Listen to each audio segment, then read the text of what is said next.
Tuesday, January 12th, a 7.3 magnitude earthquake struck Port-au-Prince, Haiti, leaving the city in ruins.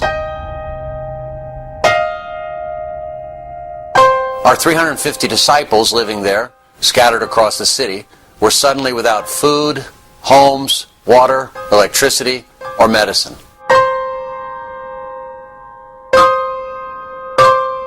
One group of 120 disciples and relatives camped out next to the collapsed church building. Others are still trickling in.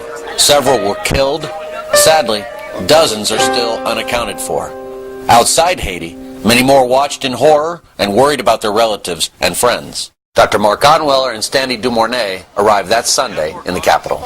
In the face of looting and crime, they handed out food, water, and medicine, just as the disciples' supplies were being exhausted. Mark set up a clinic for the wounded. Many disciples wept openly at the sight of help.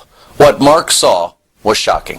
Well, we came across the border today. There was a lot of congestion, traffic, and confusion and chaos. There's dust everywhere. There's the smell of death everywhere, bodies, and you just drive through neighborhoods and you smell it everywhere. We got to the church property, and there's 110 people sleeping out under a kind of a canopy at the church property. The church building's destroyed, and so we brought the food. People were crying. They were so excited to see us. They were just in shock. 300 disciples. A lot of them are still unaccounted for. There's a lot of injuries. Almost half the people at church have lost relatives and their families. About half of them have lost their homes completely.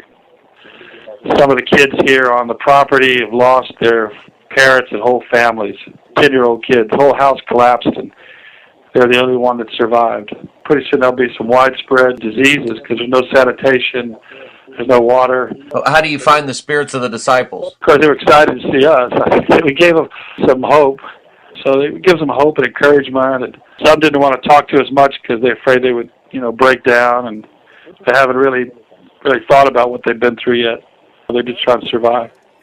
Did the disciples there know that that around the world, the entire fellowship of churches is praying for them?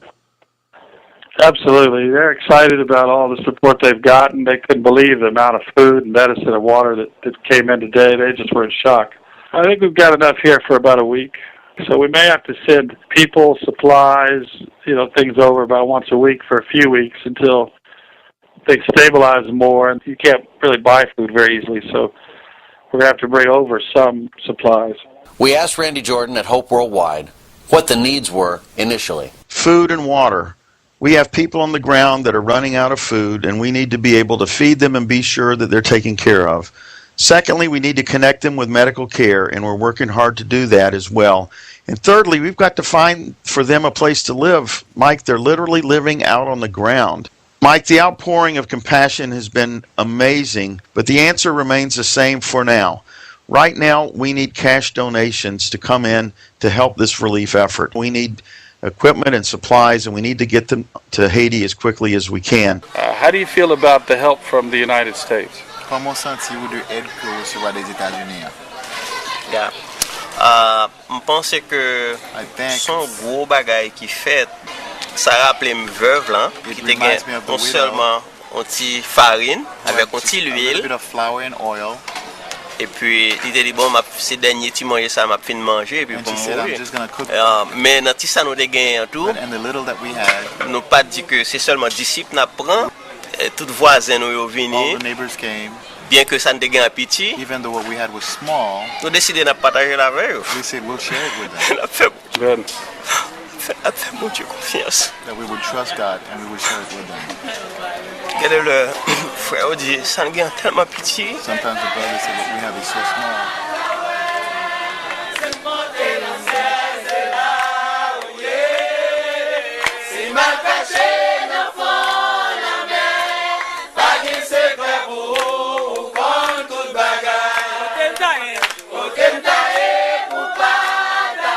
Jesus said it's better to give than to receive.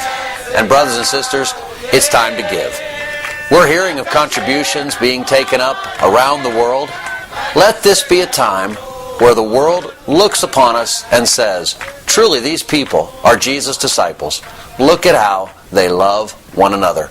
God bless. Be praying for the disciples in Haiti.